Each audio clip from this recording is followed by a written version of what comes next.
Hello, creative people. Welcome to Creative Conversations. My name is Hollis Citron, and we are so truly happy that you have chosen to spend this hour with us. So, a little background on the podcast. I am owner and founder of I Am Creative and Express Yourself Publishing. My mission is to expand that quote-unquote societal definition of creativity beyond a pencil and a paintbrush and empower people, especially adults, to own their talents that come in so many different forms.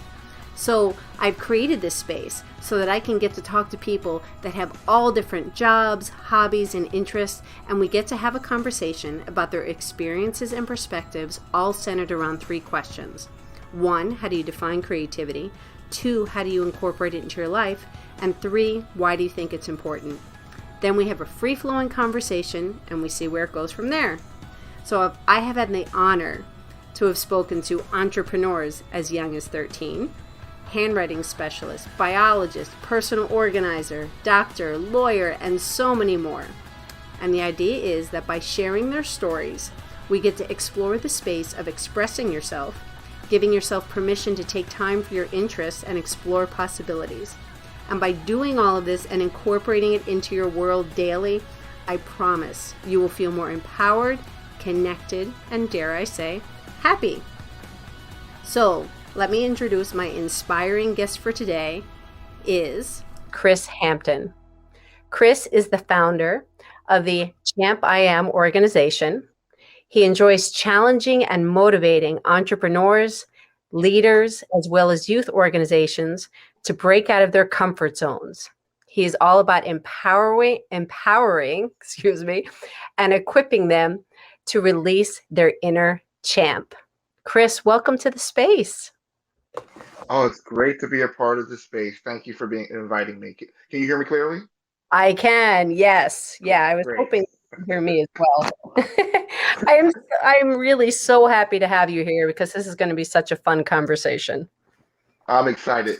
I love to be able to be around creatives anyway, so it's a great opportunity. So, Chris, why don't you tell us before we dive into everything? You had so much to say in your bio, and I know we're going to dive into it more as we talk, but maybe give like a little bit more as to what you do, maybe a little bit what you did before your organization and what kind of led you up to where you are. Wow. What I did before I created Champiam, I was in sales most of my life. I've always known that I was going to be an empowerment speaker, just didn't know how it was going to happen. It took me having a heart attack scare 5 years ago to realize that, there was more to my life than what I was living every day. Um, Part of the pressure of that was, I was working two jobs and dreaming. So dreaming about what life could be. And then what happened was on my way home from my night job, I had a heart palpitation. And I said that didn't feel right, so I went to the hospital, and then the specialist was like, "Yeah, you had a heart attack." Um, Wow. Oh my God, that's what was insane. well, the blessing was I didn't have a heart attack, and the guy scared me. But the the reality of that situation was what was going. When you have those, you call them near life situations where you just have to evaluate life. Well, what was going through my mind was not that I had a heart attack, not that I almost could have died. What was going through my mind was I was screaming on my insides was, "You haven't done what you're supposed to do yet." Hmm. And I didn't. The thought of leaving here without doing the impact or leaving the impact of Champ I Am, um, that's what started the journey because I didn't want to leave here full. I think one of the great when you hear great motivational speakers talk about the cemetery is the place where most treasure is hidden is because people never tap into their potential and they live the life comfortable but never really reaching down and giving back the gift that they were given. Wow. That's so incredibly powerful. Thank you for sharing that. I mean, how long did it take from that realization 5 years ago for Champ I Am to then be born? Well, it was not for long after that. I was actually starring in a movie with independent movie. So I have IMD credits that I got by accident because I didn't even really know that I could have them. So I helped Uh-huh. a friend out with his his independent movie, and ended up being a major part of the movie called Love Like This. And at the release, which was sometime around the same time as I had the scare, at the release, I had a gentleman who was one of the actors there. I was just encouraging him, just doing what I normally do, which is a part of my gifting, is just to encourage and empower people. And he said, "You need to do this." And I was like, "It's all my heart to do it," but I was making excuses for myself. And he was saying, "You need to do this. The world needs to hear you." And then, like, shortly right after that, like a week after that, I made business cards. And I was having part of the part of the scream in the script that I had was like, "Who's going to hire me? Nobody knows me. Nobody knows my name." And then on the inside of me was the word "speak." And what I did was I went where people spoke. So I joined Toastmasters and I introduced myself as, "My name is Chris Hampton and I'm a motivational speaker." I didn't say I was trying to be a motivational speaker.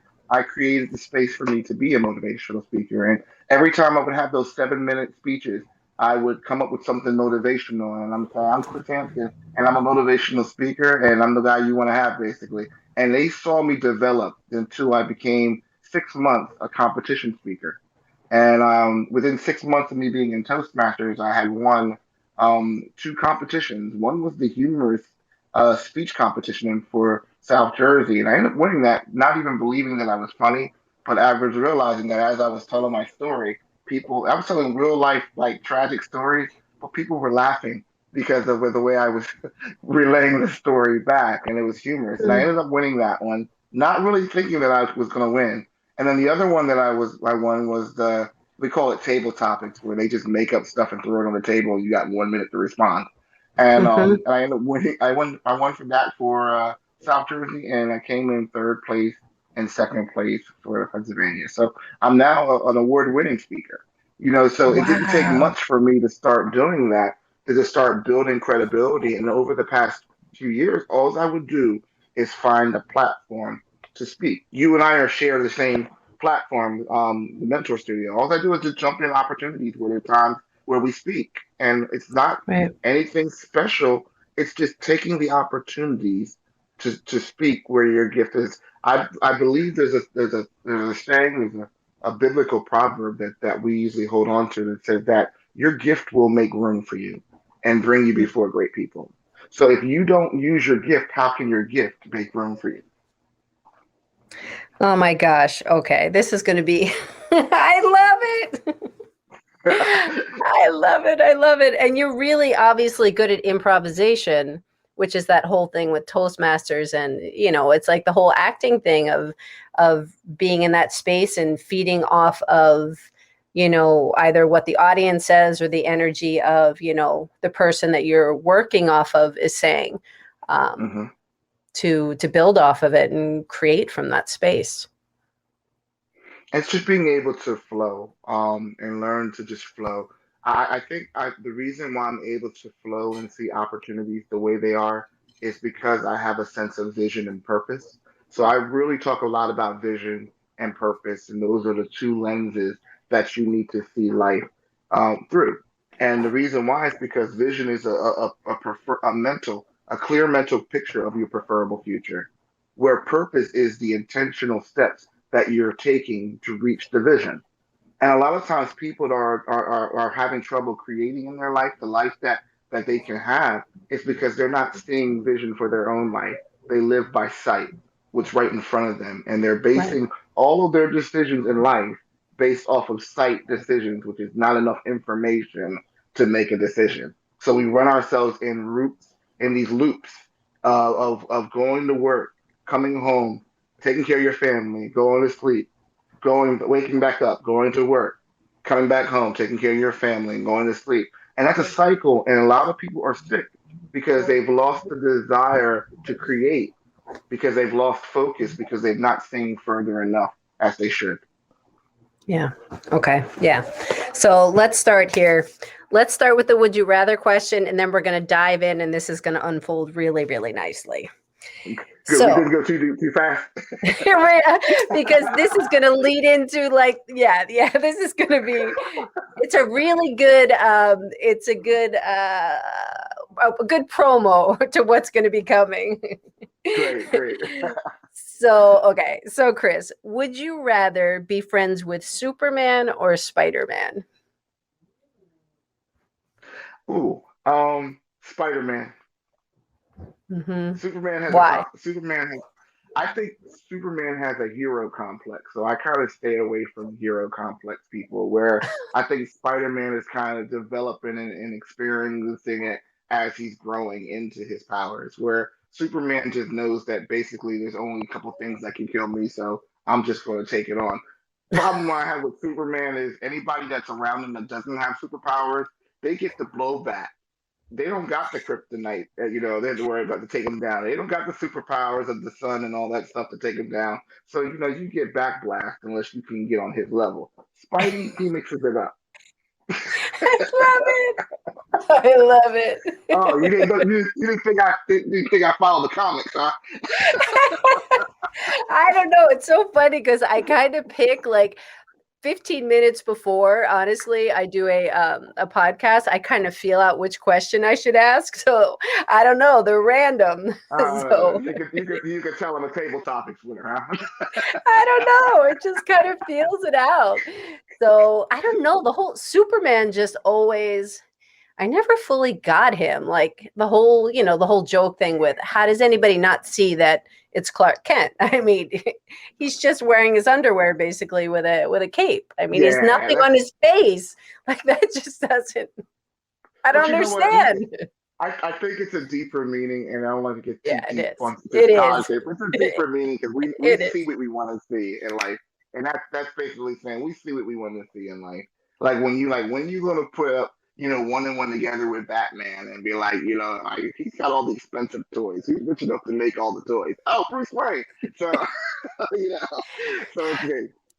Which actually, what you just said, we see what we want to see, was kind of a lot what you were just saying about vision and purpose. Hmm. So let's dive into the first question, which is how do you define creativity? Oh, I love that question. I've been thinking about that question. And I define creativity as the ability to create. I'm trying to say how can I say it without using the word create. The ability to manifest what's in our imagination, because our imagination is one of the most powerful gifts that God has given us. But it's so powerful that we have to train our imagination because your imagination can work against you. Because if you imagine in your life that you can't do something, what happens is you won't do it. But if you imagine that you can do all things and that there's nothing that you can't do, you just haven't figured out how to do it, then the creative juices in your mind will create the page that you need to get what you need to do. So creativity is using that imagination to be able to manifest whatever you think your world should be. You have the ability to make it. Hmm. When you were a kid, did you feel like you had like limitless imagination? Do you remember? Uh, I remember when I was a kid, so I liked fantasy and sci-fi books. Like when I'm a Doctor Who fan from kid, like from birth. So I like my imagination has always been the ability to see outside the box to the point that even in business and in the business world now that I'm in now, the ability to brainstorm, it goes all the way back to my ability to be able to free think as a child. Mhm. I think that's a really good point is putting it in those terms of free think. Because Mhm. when I speak about this and talking about it to people within the business world, there's such a disconnect of Yes. now it's a lot more open because there's been more conversation about the word creative and creativity. Sometimes I think it gets overused, but there's more of a acknowledgement of the word itself. But so many people, which is my whole purpose of why we're talking and what I'm trying to do, is expand the societal definition of what creativity is. So when I'm talking to someone who is within a business realm and we talk about, like you said, being able to see outside the box, being able to use our imagination to be able to have these conversations and creating something, people are like, oh, I didn't think of it that way. Well, I just think that it needs to have boundaries. So what's happening, the reason why business people don't like visionaries too much, they like visionaries when we finally produce what we need to do because then they can put their hands around it. they can put their mind around it. But a lot of times in the business world, it's about control Mhm. and control. And what happens is you have to give visionaries and creatives the ability to function without feeling controlled and creating that space. Because a lot of people like regiment and they like the regiment. So people that are like the regiment sometimes are very difficult to deal when it comes to innovation because they want to see what's been proven. Us creators, we like to work in a different realm. And there's a way of doing it.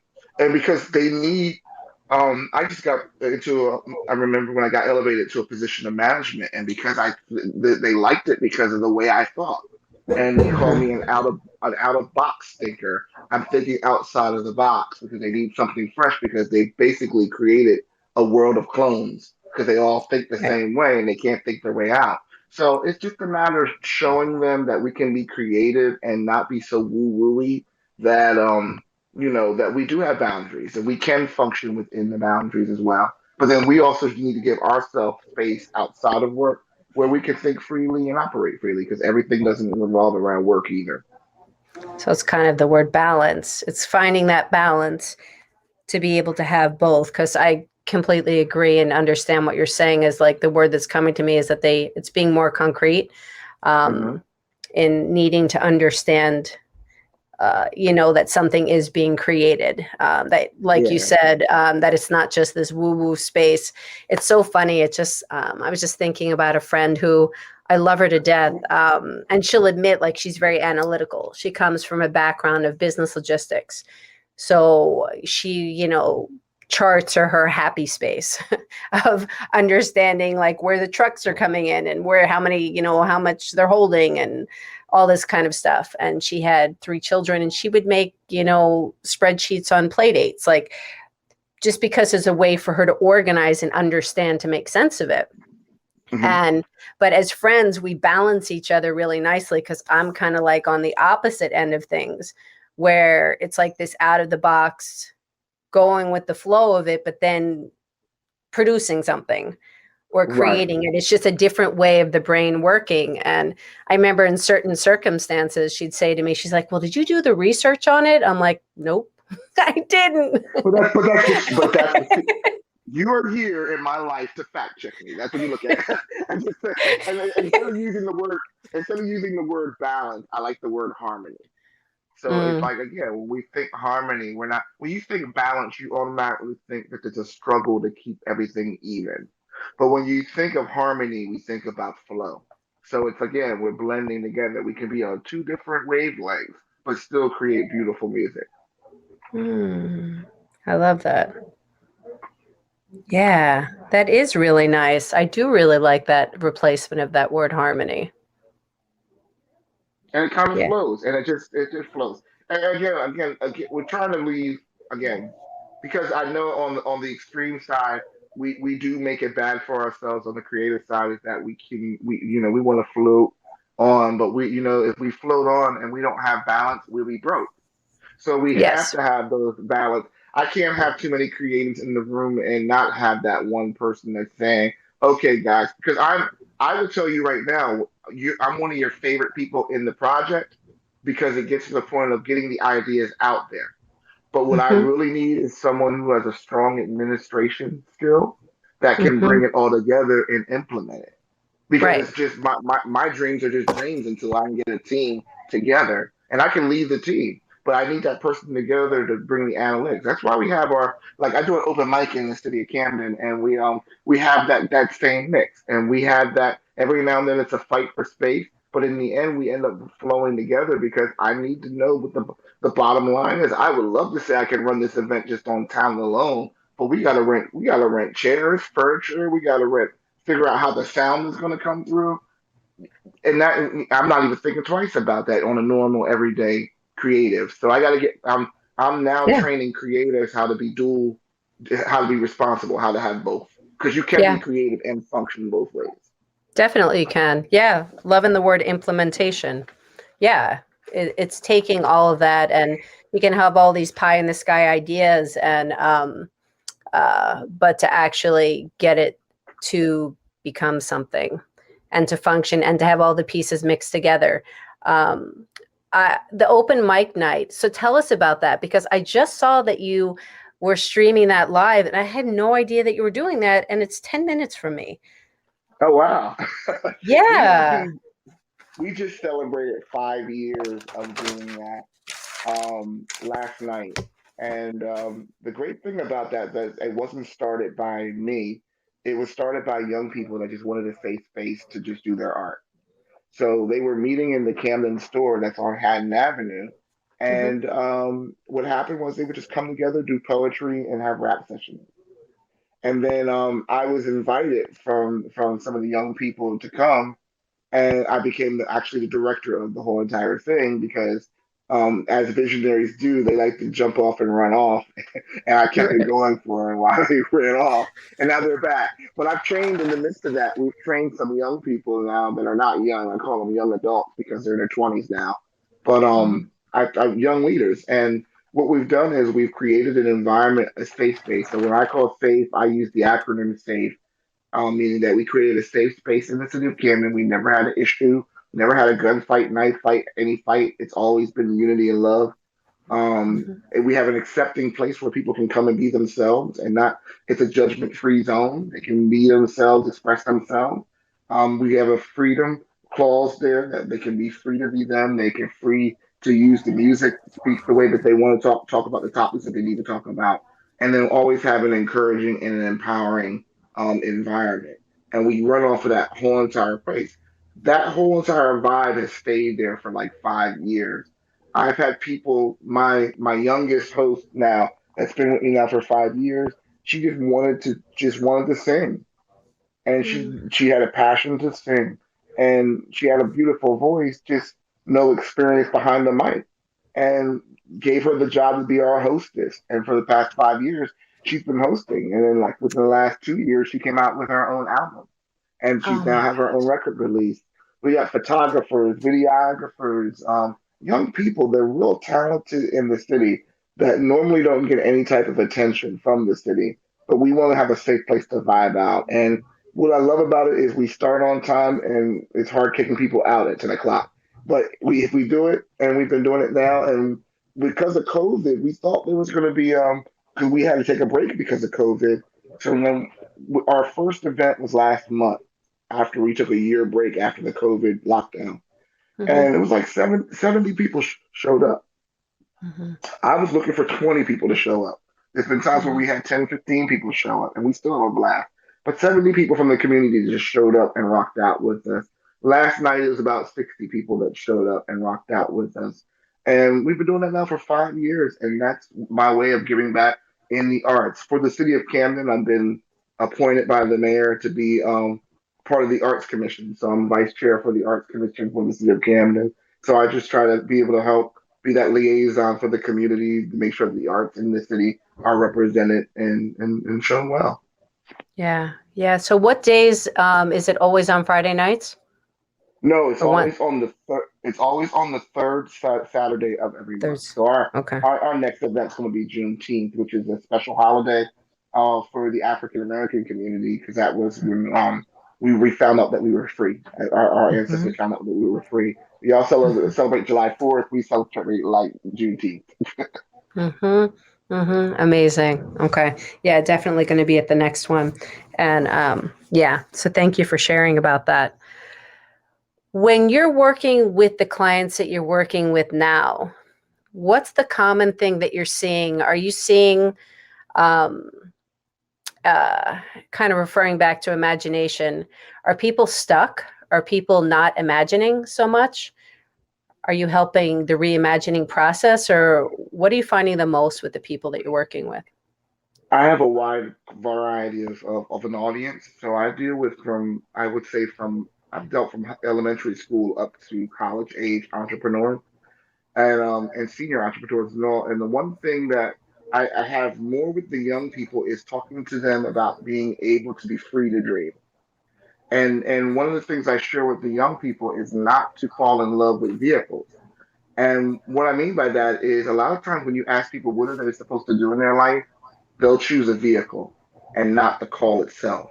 Example, if I was to ask somebody, I was just at a training today and I said, what are you going to do? Well, I like to, can it be more than one thing? I said, well, let me know. Maybe I can streamline it for you. And she was saying that I like to dance. I like music. But I like to, I'm a nurse and but I really, really like to be able to help women who are single moms and help them to have stability in their life and all like that. Boom, ding, ding, ding, ding, ding. I said, what you Mhm. just chose was vehicle, vehicle, vehicle, and then I finally heard passion. Mm, And what we've done is the vehicle is the nursing, the vehicle is the dancing, the vehicle is how we express what we're looking for. I was called to teach. I feel a passion to empower and to impact people. But there is a pressure for me to be. If I tell somebody I want to teach, what's the most obvious thing they're going to send me to? They're going to try to send me to a college or a school. right, right. But look at what my impact is. My impact is so much greater. I have a global impact now, and I'm teaching the world in the world space. Right. My vehicle is motivational speaking, but my passion and my vision for life is to be able to empower people to see their hope, to see their vision, to see their call. Now, with young people, it's easier to show them that. It's Yeah. with the older people, it's because we've been driving the same vehicle for 50 years. I use the example. My first car was a doodoo brown Nissan Datsun. Okay, Doo-doo that was the bro. ugliest car. I called it. We rode that thing into the ground. But I am not driving the same car that I drove when I got my license when I was in high school. And it's the same thing with life. We kind of shame people for leaving. You're retiring. You're leaving. You don't have to ride that job till the wheels fall off. No, that job is a vehicle. My purpose is so much grander and greater on the scheme of things. And I got to get you to start dreaming again. Why can't teachers create curriculums why can't the teachers create the curriculums and then charge the school system for the curriculum? They don't think that way. They think I got to teach a class. Hmm. So my Hmm. biggest thing is getting them to see outside of the boxes and the vehicles that they've created for themselves and to dream again. Yeah, I think that image of the vehicle is such a understandable image. Mm, It's relatable. It's a good visual, and it's incredibly relatable. And I totally get it. Being, having the label of being an art teacher for 30 years, and working in lots of different kinds of settings, both traditional and non-traditional. Traditional meaning within the school system, non-traditional meaning having my own businesses, working in homeless shelters, working in senior centers, working like in preschools, working in lots of different kinds of places, and hmm getting to meet a whole variety of people and abilities, which is incredible. But when I left the school system, which is now going on 2 years, I just got this. What I realized was that my speak and what I was really saying all the way through was that everybody is a creator, everybody is creative, and it goes beyond just drawing and painting. So it hmm makes me crazy as, going to art school and all this kind of stuff. And, you do the traditional, oh, what do you do? What do you do? And people immediately in this defensive manner say, well, I can't draw a straight line and I can't paint. I'm like, well, neither can I. Like Right. I went to art school, but my outlet is clay. I went for clay. Um, so it's a different kind of language. So It's anyway, amazing. It's amazing because my mom had passed away in December, and as I'm talking to you I'm right sorry. now, I am looking at her artwork. I have to take a picture and show it to you one day. Just Yeah. basic paintings that are sitting on the wall. She taught me how to doodle. I'm looking at the symmetry in what she just did with rectangles, and I'm looking at this. I'm always amazed at the simplicity of the art. Hmm. But she was that was her catalyst, and Hmm. and I'm looking at this and it's hanging up on my wall right now. Park scenery, ocean scenery, and just shapes and things like that. Where she got her therapy when she was in the Hmm. nursing home from her art and her release. So, a lot of times if you were going to tell somebody, I want to go into art, excuse me, I go into art, your parents look at you and say, there's no money in art. But now we have things such as art therapy that people are looking for that are bigger and on such a bigger scale than just writing, drawing that line. And I think that we have to take the boundaries off of what we have boxed up. our potential is meant for so much bigger impact, but because we have such a narrow view of things, we've really lost the ability to unlock our imagination. Yeah, yeah, totally agree. Because when I had this calling, and first of all, I'm sorry about the loss of your mom. Um, Thank you. yeah, because that's recent. Um, is that I just when I was handed the piece of paper saying, "Are you coming back in the fall?" Um, I was like, no, I'm not. And I literally had the FU 50s, it's 51. And I'm just like, I'm more than halfway there. And I need to just get out, and I need to just, I want to work with adults who, as you're saying, I wasn't using this terminology, but I love it. Um, I want to help, change up their vehicle. I want to, because within the terminology that I use is people are stuck in adulting, and we lose connection. We forget kind of who we are because we're so stuck in responsibility and don't take time for ourselves. We don't Hmm. take time. And you And know, I'm not saying that everybody has to leave their job, and there are people that like working for other people. There are people that like being entrepreneurs, and that's all amazing. But to me, it's really like, take time for you in whatever yes. that is, so you can fill yourself up to be joyful. And then your relationships, the way that you connect with other people, is going to be that much better because you feel good, because you're filling yourself up instead of depleting yourself. Well, you know what? I was talking to Christian leaders today, so I had a leadership training that I taught today. And I said, okay, we believe in our side that, God created us in his image and we're in his likeness. So we think like him, we have the ability to create like him and do what he wants to do like him. If that's what you're gonna say we're gonna do that. So I said, God created the earth in 6 days. And I said that what did he do? He rested. If God, the creator of the whole universe, rested on the seventh day, what makes you think that you can live without resting? Right. Right. And they all looked at me, and I said, "You have to create the space to rest. I don't care if it's in my resting is me taking a bubble bath. That's my Mhm. language. I will put the hot water in the tub, bubble it up, put the candles out, and I have my own woo-woo time all by myself. I don't care if that's your release and that's how you got to do it. Make time to rest.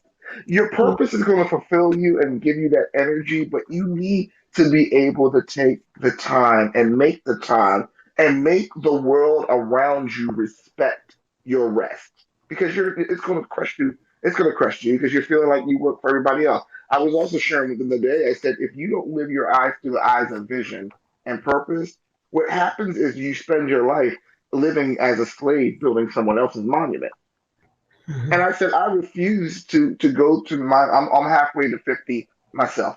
And I'm I'm like Mhm. 50, there's something about 50 that's a transitional mark for me. And I'm like, I refuse to go in my 50s the way I was in my 40s. It's are you new into your 50s? Are you just 50? No, I'm turning 46 in Okay. September. Okay. So Okay. Mhm. but I'm like I'm hitting that in a few years, and I'm like that's a transitional point for me. I'm like, no, I said if I get a good 20 years left or 30 years left, I want to Right. make sure that my no, I refuse. I refuse. It's I'm true. imagining. I'm taking the time during my resting time to be able to imagine what my 50s or my 60s and 70s are looking like. You got to do that now so that you can start creating. Yeah. I love that. Create the space to rest, whatever that Yes, looks like. yes. Create the space to rest. Oh my gosh. So then this is perfect to lead to the second question, which is, how do you incorporate creativity into your own life? Whew. I know you said the bubble bath. Creativity. Well, the bubble bath is my rest time. My creativity time is being able to make sure that I'm connected with community of like-minded people, because and making sure that I'm putting demands on my creativity. So the creativity is the creativity of when I do speeches and motivational speeches, and that's part of my creativity time.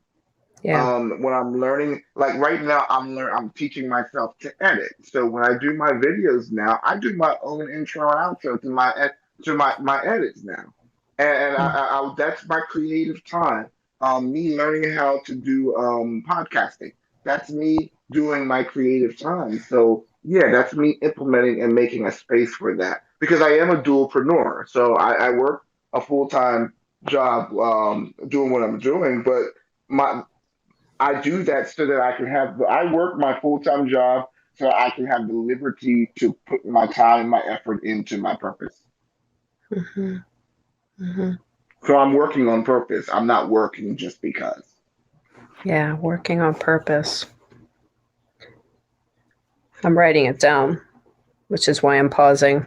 So, what kind of things, but do you like hiking? Do you like cooking, Oh, no, okay, so you like, music, okay. All right, so, poetry? okay. So those are my hobbies. Hmm. Okay.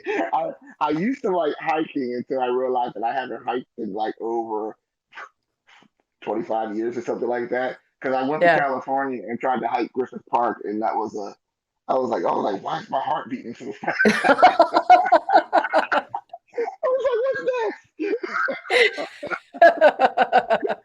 So I don't Yeah. know. I'm trying now. I'm trying to create space for new hobbies, but I like But- to I like to sing. I do sing outside. So I was a worship leader for my church for years. Hmm. I like to like I said, I like to do things in the community. My hobby became my passion. So speaking is really where a majority of my interest lies now for this part of my life because I just love to be. I get a thrill after I get the little nervousness of being when I hit the platform. It's just a certain just feeling that you get when you do that. Um, Hmm. let's see, foods. I love fine dining, so I love to go out to eat. I love jazz music. I like jazz, the real music, where you got the big guy on the bass guitar, the Hmm. big bass guitar, not the electric bass guitar, but that one that's almost as tall as he is, and the guy with the fingers on the piano doing the jazz, the smoky Philadelphia jazz joints that they used to have. That's why I miss going to was it Chris's jazz place up there in Philly. You know, just I Hmm. love to be able to do things like that. I love camping. I love nature. I haven't been able to do it as much because you have to be married to somebody that likes to do camping and stuff like that. So now that I'm Yeah. married, my wife don't like that stuff, so I can't go camping by myself. Hmm. I like to It's camp with people. No, it's not fun doing it by myself. I have to say, on that note, a little side note of so working totally off of something that's not necessarily true, but there is a music video about it. So we're Jewish, and our kids, we would say Jews don't camp because my husband and I don't camp, and there actually is some kind of a music video thing or a video about like Jews not camping. So um, That's not. I yeah. volunteer at the Jewish Community Center. Y'all take those kids out all the time. And I'm just saying, like, I'm speaking, I'm Jewish, I can say this. So our kids kind of, because we never wanted to camp, so we never, so this is what you teach your kids and this is what they grow up with. So then you fast forward to one of the rabbis came into the synagogue who was really young and he camped all the time. And our son, he looks at him and he goes, "You're Jewish?"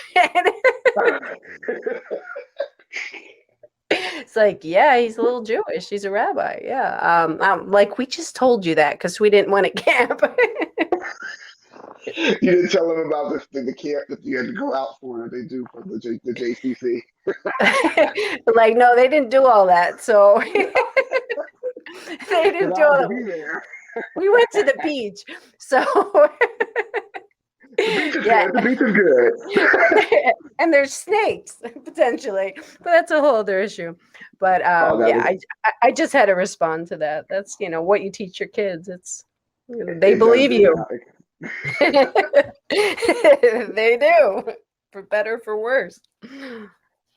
Um, so, but the fine dining. So, what kind of food do you like? Any particular kind? Hmm. I like pork chops. I'm sorry. I like it's like the steak chops, like the center cut pork chops. Mm-hmm. I like Restaurants. Let me see what restaurants I like. I like lamb. I'm a meat eater. I can't become a vegetarian just because I like meat. That's my husband. He's a total carnivore. He's like Um, if it's not moving, it's like questionable. Um, but I or like if vegetables. it's moving, because I'm a vegetarian, so we're like Oh, totally okay. opposite.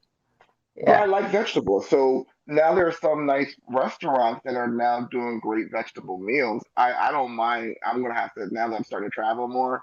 I got to include vegetables because I'll be Hmm. huge if I don't.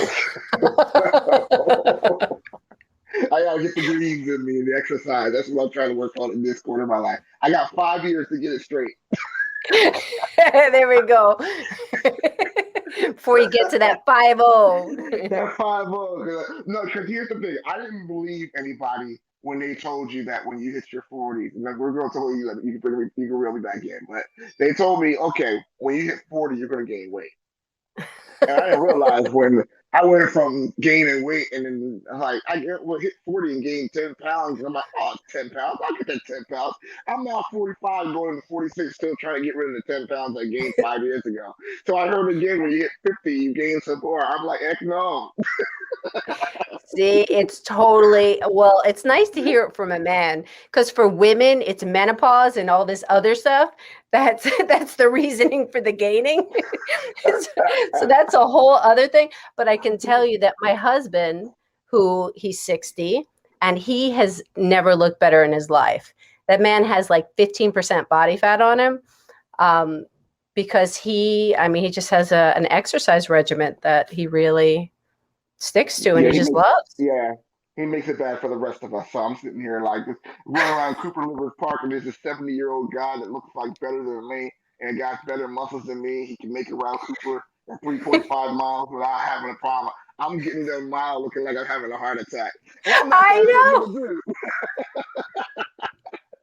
It's I'm not big. inspiration. I'm not big. That's intimidation. I will not be shamed by my figure. It's intimidation. We'll call it inspired. All right. It's so funny.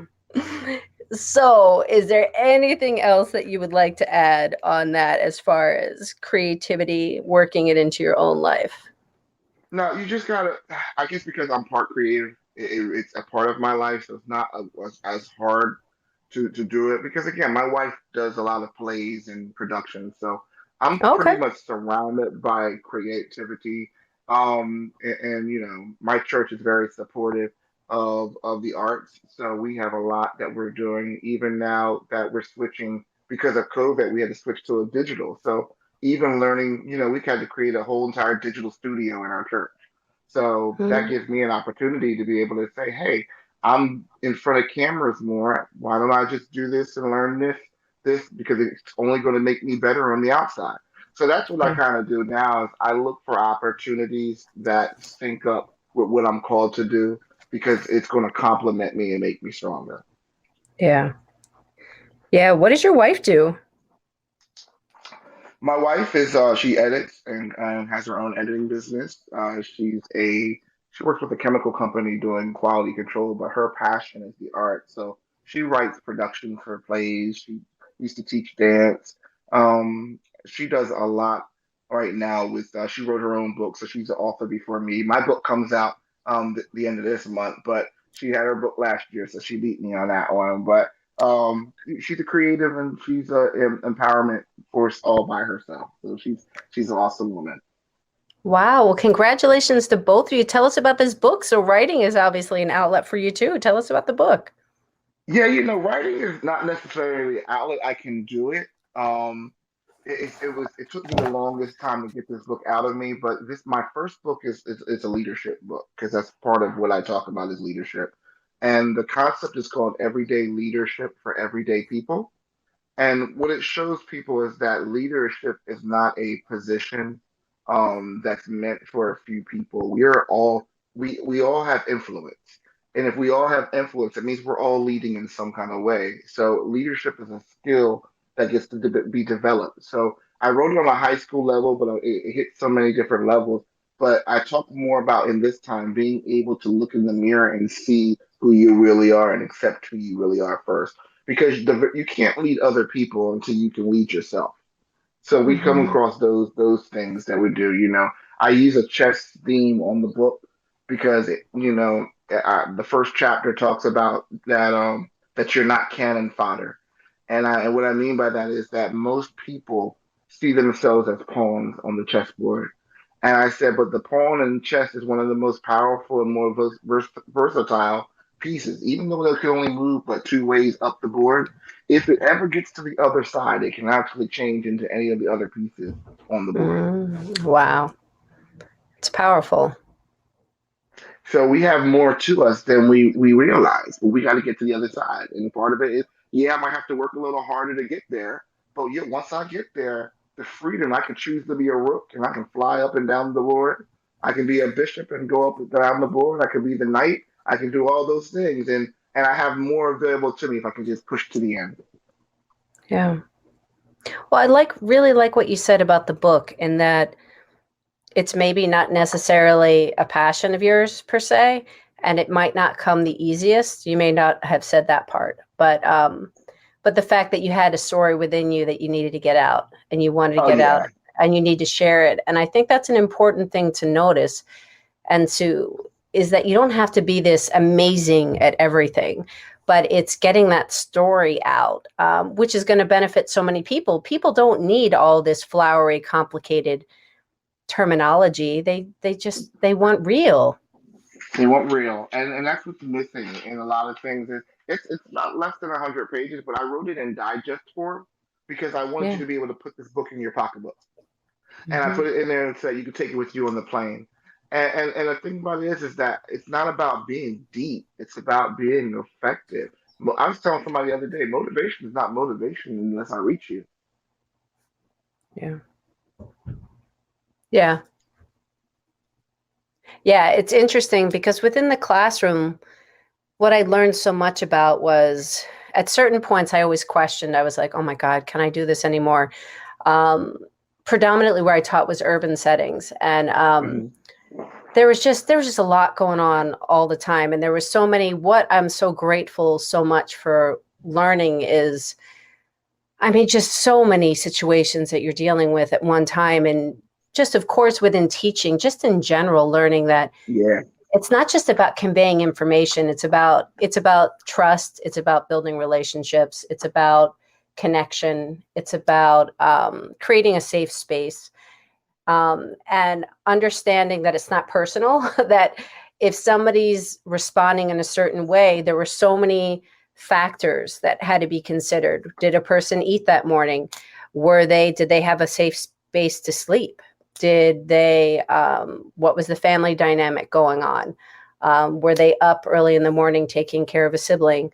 Um, there was when just you so hear many, those stories, there were when you so hear those many stories, things, yeah. so When many you hear those things. stories, it's horrible because I did a graduation for Camden one day, and just hearing the stories of what these students had to go through, and I'm like, I don't remember it being like that when I was young. Yeah, there'd be so much. There's one student, as she's jumping out in my head, is she, oh my God, like there were so many factors before she walked into my room as to things that could happen. And within a space of allowing space, there'd be structure set up, but within a space of Hmm. allowing for expression, she could explode. Because Right. if somebody said the wrong thing or looked at her the wrong way, there could be a fight. So we just established a language where she started to be able to trust me, where I would say, give me a thumbs up or a thumbs down if you can walk into this room right away, or if you need to take a break on the bench first. Like, let's just kind of establish it. And And it I, was helpful. And I have to really take that back because I have to take that back. It was like that when we were younger because I dropped out of high school. A lot of times you look at me now, you wouldn't even think about where I came from. But Mhm. yeah, I dropped out of high school because of what happened was, and my mom was dealing with bipolar schizophrenia. Wow. And my dad divorced her in my senior year, left us, And I'm just thinking, just like, yeah, it was like that. It is because of the military at the time. I was able to join the military, get my GED, and join the military. But you would never knew that I was a high school dropout if I didn't share it, No, no, because we no, don't look like what we came through. no. And you can't judge, you know? There can't be any judgment, and you don't know people's stories. You don't know people's circumstances. Um, yeah, it's just an amazing. I'm very, very grateful for those experiences. And the teaching of it, because at certain times I would kind of look to the outside and be like, this is because being an empath and being all of this, like feel I would just be in it. I was in it, just like Uh-huh. we're in it for. And I just was, would personalize things and just feel like I wasn't reaching enough. And this is kind of where I was trying to go with it, was in the whole within the teaching realm. It's not immediate necessarily as to who you're reaching. So sometimes you'll get immediate feedback, but other times, like I received, 2 years later, I bumped into an old student and he was like, Miss Citron, you're my favorite teacher. I'm like, what are you talking about? You were horrible to me. Like, your class was horrible. I mean, and he's like, I know you never would have known it. I never showed it to you. But I really just kind of, and he told me the reasons why. And I only say that because you never know who you're reaching You never necessarily. know. And you You don't know that never, you how long it's never. going to take to see the results. One of the best teachers that I ever had was in high school. Um, and basically, I told him, I said, your history class is missing a lot of facts. And it came around Black History Month time. Mm-hmm. And he was a white teacher. And he said, well, I'll let you do, he said, I'll make a deal with you. I'll let you teach the class off of the research that you do. And that was Wow. him developing the teacher in me, because then I picked out, went to library, studied my Black history, which they weren't teaching me at that time, and was being able to share along the lines and showed me that I really was a good teacher. And he had me teaching in the ninth, 10th grade. Oh my gosh, that is But incredible. it was people like that that would be able to say, okay, okay, granted, we don't have a very extensive black history, but for that time, I was able to do it, and not from a place of anger. So the Right. issue in there is because we feel like we are not, and this is where you talk about bringing your creative solutions to. That was an example of a creative solution of Yeah. coping and teaching someone how to cope with something that's not there. I can shout the walls down, and it wasn't like he resisted me. And it wasn't like I was wrong for bringing up the fact, but he showed me a way that I can funnel that and still be respectful and still be able to get it done at the same time. And then we end up bringing Black history into our high school because of that. See, that's amazing. It wasn't this defensive thing, and I'm the teacher establishing roles. I'm the teacher, you're the student. Don't talk to me like that. Just read the book, Chris. Just read the He book. empowered you. He Yeah, empowered and you. I've been blessed to have instructors in my life that gave me the ability. I had, and I bring him up in my book. Sergeant Major Rodriguez was my JROTC instructor, but Mhm. he saw how I would mentor young people around me.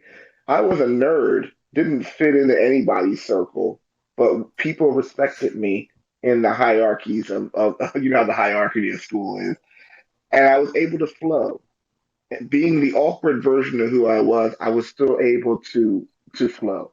And what he did for me was he created the position of the battalion chaplain. I was the first ever battalion chaplain ever to be established in our local ROTC over two schools, Wow. merely because I was sensitive to my peers and that I was able to relate to my peers and counsel my peers when they needed help. Wow. Positions were created for me Hmm. because what, and that's what you think when you own your creativity, what happens is you force the world to have to reckon with your creativity, and what either has to happen is that either a position is made or filled for your creativity, or they will create a position for your creativity. Hmm. So freaking powerful. Okay, so we're getting to the top of the hour. So let's answer the third question, which is basically wrapping it up on things that we've touched. But so, why is creativity important? I think creativity is important because without it, you're missing a link. Everything that has been made, everything that you see that we have today is a matter of it has evolved from creativity. So when you take creativity out, we lose the Stone Age. There is no invention without creativity. There's no evolution without creativity. All things will stay the same, and we would be no different than the fish in the sea without creativity. Amen. Amen to that. Yeah, that's what I would often be saying to students and things like that is when they be saying, Mr. Tron, no disrespect, but I don't want to be here. I don't need to be here.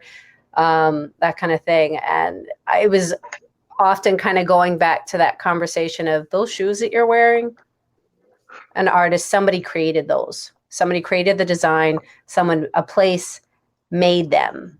This building that we're sitting in, someone designed this building, made this building.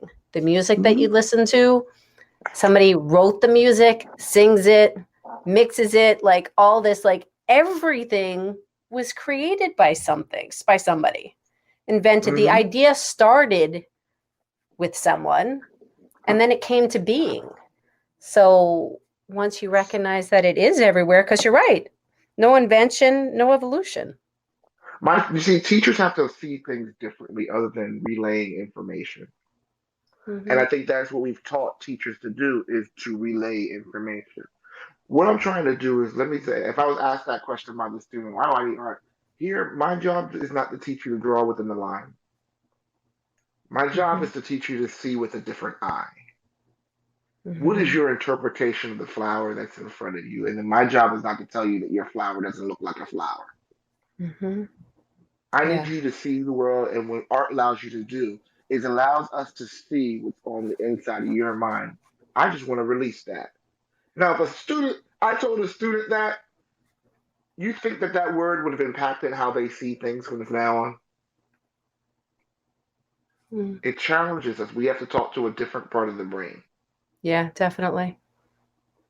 Oh my gosh, Chris. So please tell people how they I can know I'm connect quiet with whenever you. you see me. I know I'm quiet whenever you see me, but No, this is, thank I you. mean, we haven't really gotten a chance to, this is honestly, I mean, Chris and I are part of a similar group with an amazing mission, the Mentor Studio. Um, but we don't really get to talk to each other. So this is the first time we've actually spoken for an hour together and really gotten to know each other more. So I'm really grateful. And honestly, before you tell people how to find you, I know that you're a very busy person, and I truly am very grateful that you have taken this hour to have a conversation. So thank you for that. Thank you for inviting me. I enjoyed this conversation so much, and just being able sit with a fellow creative. I love the community that you're building, and like I said, this won't be the last time we'll talk. We'll talk again. Yeah, yeah, we'll definitely talk again. So yeah, please tell people how they can connect with you. Well, again, guys, this is Chris Hampton, and you can reach me at Champ I am. I didn't spell champion wrong. This is how I spell champion. It's CHAMPIAM. Yes, you are a champ, and I am everything that you need. That I am is you. You are everything that you need to be the champ that you are called to be. ChampIam.org. And you also can reach me on my Instagram on ChampIam Speaks. So right now, if you ever need anything, a speaker for an event, you can always reach out to me. Great. And I'll put all of this in the bio of the podcast so it's there and can be seen. And yeah, and your book again comes out the end of this month, correct? Yes, it's at the publisher now, so hopefully by the end of this month, going into June, going into the first maybe week or so of June, I should have it. And I'll Okay. also be coming out with a second book that I'm a contributor with, called "You Are Enough," and Les Brown is sponsored, and Dr. Sherwood has sponsored this project. So I'll be writing in the book with Les Brown and Dr. Sherwood as a contributor, along with Yes. 60 other writers. And you want to definitely read my chapter. It's called a letter to me from me. So it's coming from the point of the future me talking to the younger me. Oh my gosh. Love it, love it, love it. So, again, I want to thank you, Chris, and I want to thank the listeners, the people that joined us today and listening on the replay. This is all about inspiring, connecting, and sharing stories. So please like, follow, and share so we can extend this conversation. And I just really want you to kind of finish this sentence. This kind of like came to me as Chris and I, through this conversation, is imagine your blank. Fill it in. Just use your imagination and, I don't know, fill in your own blank. So again, just very grateful. Good morning, good afternoon, good evening, wherever you are. And I look forward to connecting really soon. So thanks, everybody. Bye. Feeling inspired?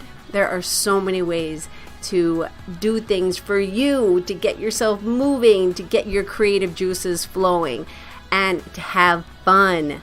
Check out I Am Creative and Express Yourself Publishing. Go to iamcreativephilly.com, iamcreativephilly, PHILLY.com, and check out the experiential kits. Check out Creative Shui, which is all about creative inspiration and guidance. And for Express Yourself Publishing, there's so many multi-author book opportunities. So I would love to chat with you so much. Everybody's creative. Everybody has a voice. Everybody has an expression. And I can't wait to meet you. Thank you so much for taking this hour to listen to our stories and share the energy. And I wish you a wonderful morning, afternoon, evening, wherever you are in this world. Bye, everybody.